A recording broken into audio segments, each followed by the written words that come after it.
Hola, buenas noches, bienvenidos a Café con Datos. El día de hoy tengo el gusto de compartir esta charla con Hugo. Hugo, qué bueno tenerte por acá. Cuéntanos qué estás haciendo aquí en México, Mazatlán.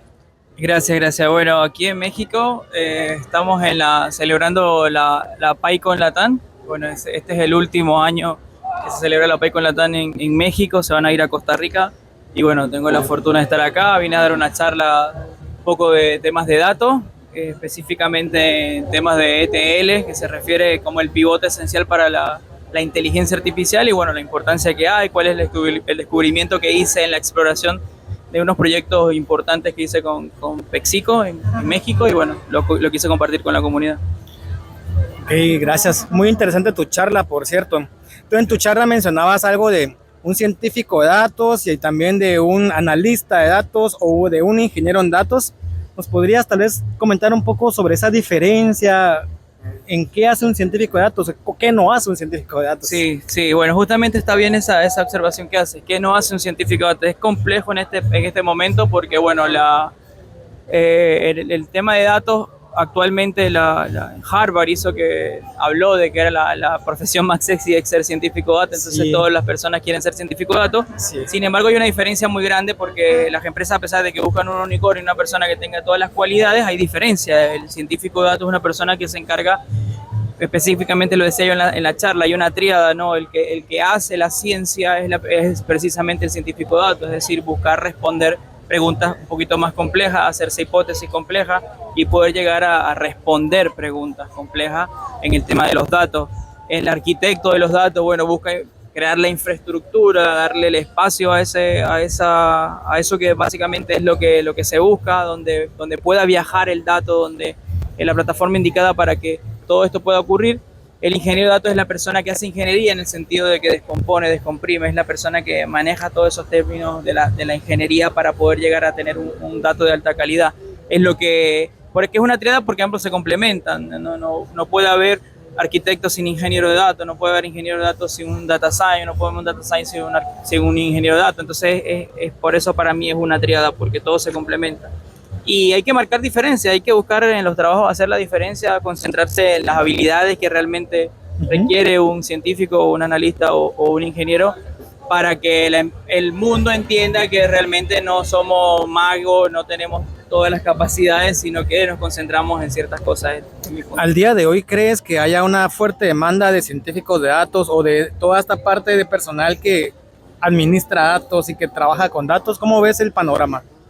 Sí, ciertamente de las ofertas que más hay, por ejemplo, en LinkedIn, que es una de las plataformas para buscar conectar con personas en temas laborales, se ve todo alrededor de los datos. ¿Sí? Sin duda alguna, el científico de datos es algo que se requiere, sin embargo, hay pocas personas que pueden postular a esa.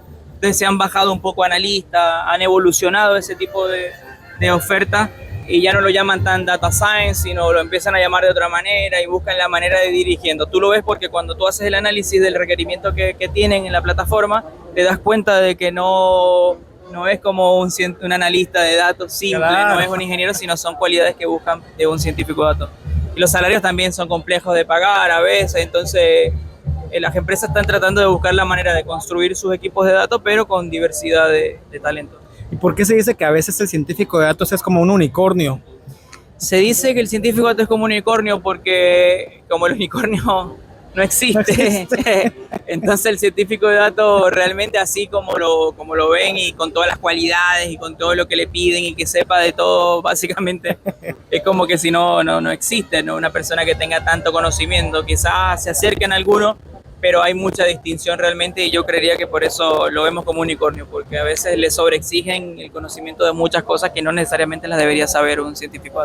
Para una persona que quiere comenzar a meterse a ciencia de datos, ¿cuál sería tu recomendación con un perfil medio técnico que quiera comenzar? En el sentido de una persona que quiera comenzar en la ciencia de los datos, de alguna otra manera, el dato en sí mismo es un recurso, ¿no? Y el dato tiene muchas cualidades.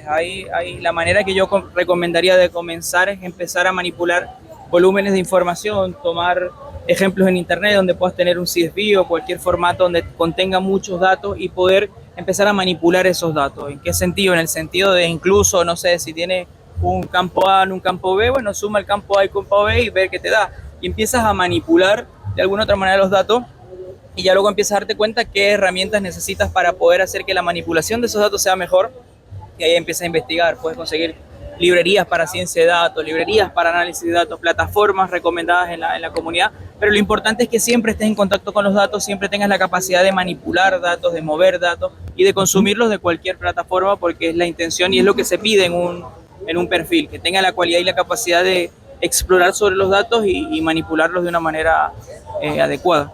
¿Y como qué herramientas o qué lenguajes crees que debería de conocer o ir conociendo? Bueno, evidentemente estamos en la PyCon Latam y pues hay que recomendar Python. Hay muchos lenguajes sin duda para manipulación de datos, pero Python es mejor porque, bueno, obviamente Python es multiparadigma, que no es obvio para todos, pero cuando investigas Python te das cuenta que es un lenguaje multiparadigma, es decir, puede estar en cualquier espacio, en cualquier lugar, es elástico, es maleable, es fácil de aprender, su curva de aprendizaje es corta, puede hacer tantas cosas con Python y yo creería que es lo importante. Una librería importante a usar, Pandas, por ejemplo, para manipulación de datos. Hay muchas que han salido que han mejorado el performance de Pandas, sí, hay que empezar también a usarlas, pero creería yo que el principio es por Panda.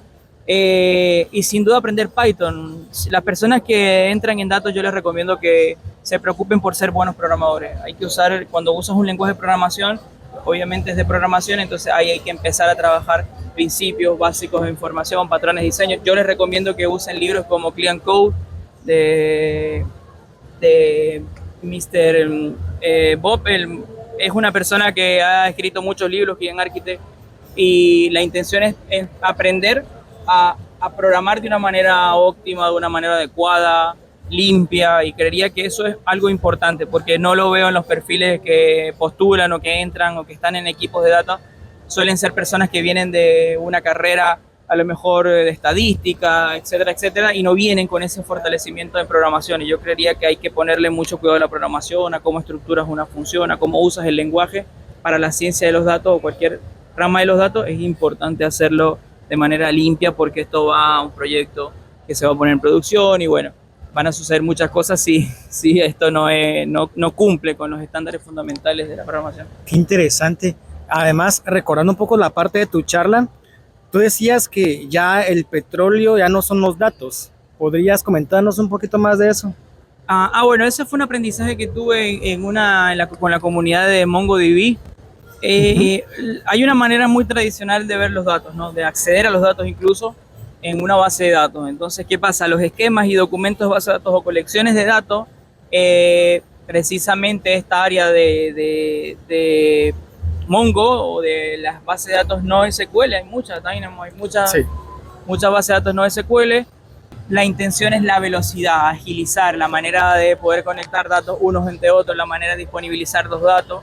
Entonces, él decía, Leandro Domínguez, un personaje de la comunidad de MongoDB, decía que el nuevo petróleo es basado en los esquemas, es decir, usar nuevas formas y nuevos métodos de base de datos que van más orientados al NoSQL. Y creería yo que es real porque hay muchas ventajas en el NoSQL, hay muchas cosas que nosotros pasamos como científicos de datos a la hora de pasar una base de datos relacional, hay muchas restricciones, muchas dificultades que se presentan en el camino a la hora de acceder a los datos o incluso manipular y cambiar, etcétera, etcétera. Los datos es complejo, entonces sí viene MongoDB a ser como los esquemas, NoSQL, basado en colecciones y documentos, algo relevante para el tema de los datos. O sea que podría ser más también una cuestión de diseño.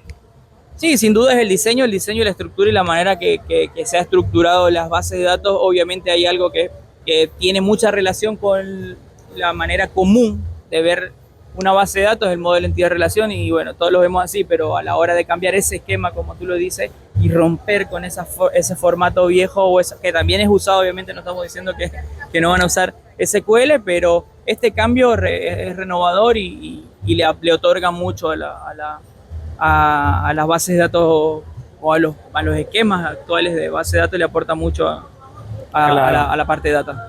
Gracias, Hugo. Una pregunta más ahí. Para que hayas llegado a ser científico de datos, ¿cómo fue tu trayectoria personal? ¿Fue un camino sufrido de serpientes, piedras? ¿Cómo fue?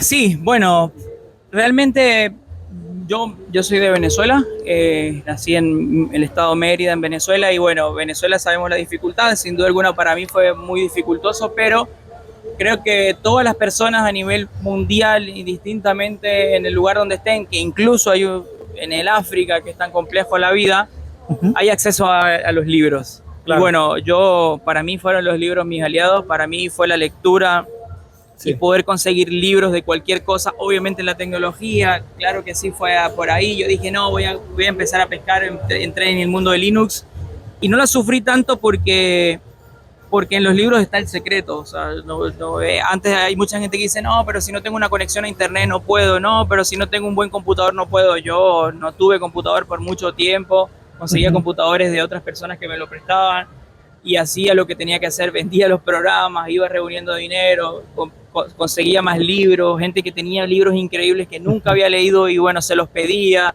luego me decían te los regalo, siento que te va a ser más útil a ti, y me fui llenando de libros y nunca conseguí, creo que esa es la resiliencia, no tener que tener el espacio hermoso y todo lindo para poder conquistar el conocimiento. Entonces yo creo que mi camino fue así, no fue sufrido obviamente por muchas cosas, pero rompí con todas esas barreras porque como te digo, los libros siempre están ahí cerca de nosotros y no todo es el internet, no todo es el megacomputador. Estamos aquí saliendo al aire con una playa, con música al fondo, con unos micrófonos y podemos hacer las cosas reales con pocos recursos. Y muchas veces tal vez no pensamos el teléfono, también ya todo el mundo tiene teléfono, todo el mundo tiene internet, a veces pagamos Netflix, pagamos comidas, salidas, sí, y no lo invertimos en educación. Ok, pues te agradezco mucho. ¿Algo que nos quieras compartir a la comunidad? ¿Algo que quieras mandar un mensaje? Un mensaje, bueno, estudien mucho. Mi abuela me decía eso y hoy se lo agradezco mucho. Estudien, lean todo lo que puedan. Como bien lo dices, o sea, cuando tienes una plataforma como Netflix o cualquier otra plataforma, también ten tiempo para el estudio, para prepararte, para cada vez ser mejor. Yo creería que la humildad, el trabajo fuerte, el sentido de responsabilidad, es algo que requerimos nosotros para poder salir adelante como seres humanos en cualquier situación, y yo les recomiendo que a través de la lectura creo que se consigue mucho de esas cosas, porque aquel que te comparte ese libro o el que escribió ese libro está siendo parte del camino de tu vida y bueno, así hay una cadena enorme y yo también tengo mucha gente que agradecer, muchos autores de muchos libros lo que llegué hoy, entonces creo que la lectura sin duda es algo que siempre voy a recomendar para que la gente salga adelante y rompa esa brecha o esa ruta, no sé cómo decirlo, es como una esclavitud, el conocimiento muchas veces está oculto, está preso, entonces una manera de las personas liberarse es a través del conocimiento, creería. Totalmente. Bueno, pues muchas gracias, Hugo, nuevamente es un gusto compartir contigo. Gracias, Erich. Y pues gracias por esta charla y esto ha sido Café con Datos y esperamos les haya gustado y por favor déjenos sus comentarios, sus preguntas para trasladárselas aquí a Hugo. Pues muchas gracias, hasta luego. Oh, qué genial, Hugo, te lo agradezco. Hermano, gracias. Me llegas.